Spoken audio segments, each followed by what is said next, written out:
All right, let's consider this question. We are still talking about limit that leads to indeterminate form. Let's consider this question. Use L'Hopital's rule to evaluate the limit if it exists. Lim as x approaches infinity. 1 plus 1 all over x, all the bracket, raised to power x. So here, whatsoever you have in a numerator, are going to have infinity. That is 1 all over infinity is infinity. Infinity raised to power infinity is indeterminate. Okay, so let's solve. So listen, we have lim as x approaches infinity, 1 plus 1 all over x, close the bracket, raised to power x. So here we're going to say let y equal to 1 plus 1 all over x. Okay, yes, from here we're going to take the natural logarithm on both sides. So if you take the natural logarithm on both sides, we're going to have ln y is equal to ln 1 plus 1 all over x raised to power x. So this x is going to come down. So we're going to have ln y is equal to x ln 1 plus 1 all over x. Is that true? Yes. Now from here, let's take the limit on both sides. So taking the limit on both sides, we're going to have lim as x approaches infinity, ln y is equal to lim as x approaches infinity, x ln 1 plus 1 all over x. All right? Yes. Please pay attention to this value on the right hand side. Let me show you what we are going to do here.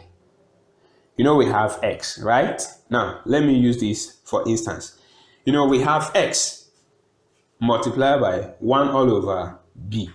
Okay? So this x, open bracket, 1 all over b. If you open this bracket, it's going to give us ax all over b. Is that true?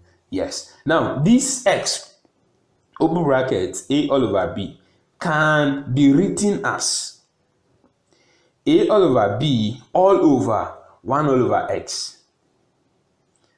A all over b all over or divided by 1 all over x, which is the inverse. Divided, you know, here it is multiplied. So you can see divided by the inverse is still the same thing. Okay, so now let's evaluate this and see whether it's going to give us the same thing. So here that means we're going to have a all over b divided by the inverse of x, which is 1 all over x. So a all over b divided by x is the same as saying a all over b times x all over 1. So a all over b times x is what? Ax all over what? B. All right. So here I'm going to apply the same thing here. Here we have x ln 1 plus 1 all over x. We are going to say that this x is the same as saying all over inverse of this x. So now let me show you what I'm trying to say. That means we're going to have lim as x approaches infinity, lim 1 plus 1 all over x all over 1 all over x. So this is still the same thing as the above, all right? Based on the illustration I just gave you. Now let's go.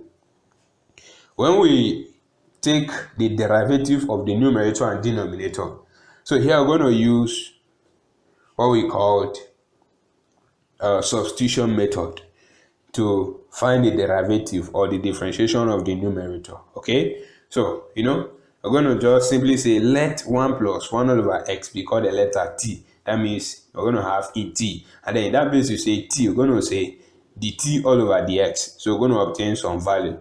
So the value we're going to have is minus 1 all over x squared. So multiply by in t, and then you know that t is 1. So in t is going to give you 1 all over t. Replace t with a value 1 all over 1 plus 1 all over x. Then multiply by the t all over the x that you have. You have minus 1 all over x squared all over minus 1 all over x squared. Okay, so the derivative of the numerator is giving us minus 1 all over x squared, open bracket, 1 all over 1 plus 1 all over x, close bracket, all over the denominator minus 1 all over x squared. All right, yes. Now let's pick a numerator to simplify. So our numerator say minus 1 all over x squared, open bracket, 1 all over 1 plus 1 all over x.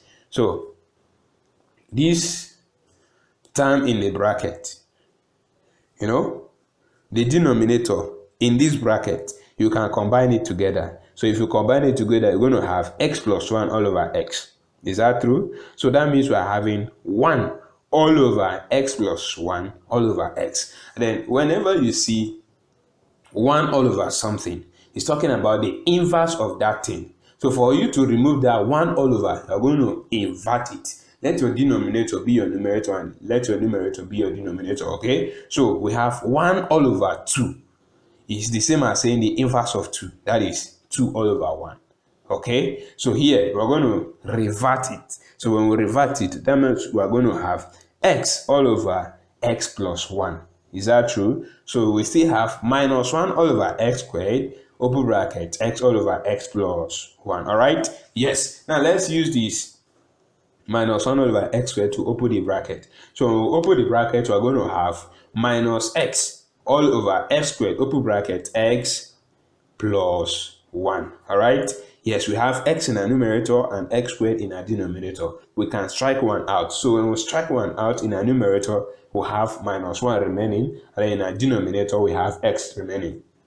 So we can use this x to multiply the denominator or to open the bracket in the denominator. So we'll do so, we're going to have minus 1 all over x times x is x squared plus x. Okay? Yeah, that is when you say x times 1, that is x. So here we have minus 1 all over x squared plus 1. We are simplifying our numerator. Let's bring it back. So that means we are having lim as x approaches infinity, our numerator we have minus 1 all over x squared plus x. All over our denominator, we have minus 1 all over x squared.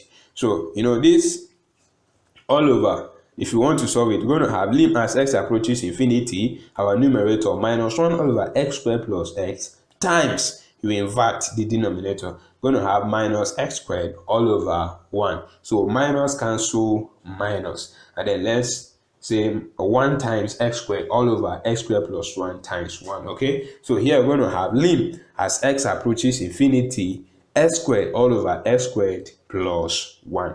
Alright? Yes. Now here, let's factor out x squared in our numerator and also in our denominator. When we factor out x squared in our numerator, we're going to have 1. And then in our denominator, when we factor out x squared, we're going to have 1 plus 1 all over x. So in this denominator, when you say x squared multiplied by 1, it's going to give you x squared. And then when you say x squared multiplied by 1 all over x, it's going to give you x. Alright? Yes. Now let's go. From this place, we can strike out x squared in our numerator and then in our denominator. So when we do so, we're going to have lim as x approaches infinity, 1 all over 1 plus 1 all over x. Alright? 1 all over 1 plus 1 all over x. So here we have 1 all over x. When we plug in our value as x approaches infinity, we are going to have equal to 1. Okay? So here we're going to have lim, open bracket, limit as x approaches infinity, y is equal to y is equal to 1. Okay? So here now, we took the natural logarithm to obtain this. So let's remove the natural logarithm. Okay? But before then, we have lim, open bracket, limit as x approaches infinity, y. So what is the value for y? Remember we say let y equal to something, okay? Let's replace it here. We're going to have lim, open bracket, limit as x approaches infinity, 1 plus 1 all over x, close bracket, raised to power x, close bracket, is equal to 1. So taking the antilog on both sides, we're going to have exponential lim, open bracket, limit as x approaches infinity, 1 plus 1 all over x, close bracket, raised to power x, equal to exponential 1. So we're going to say that limit as x approaches infinity, 1 plus 1 all over x, raised to power x, is equal to e. Alright? Yes. Thank you very much. This is how to use L'Hospital's rule. Okay? Let's take more example.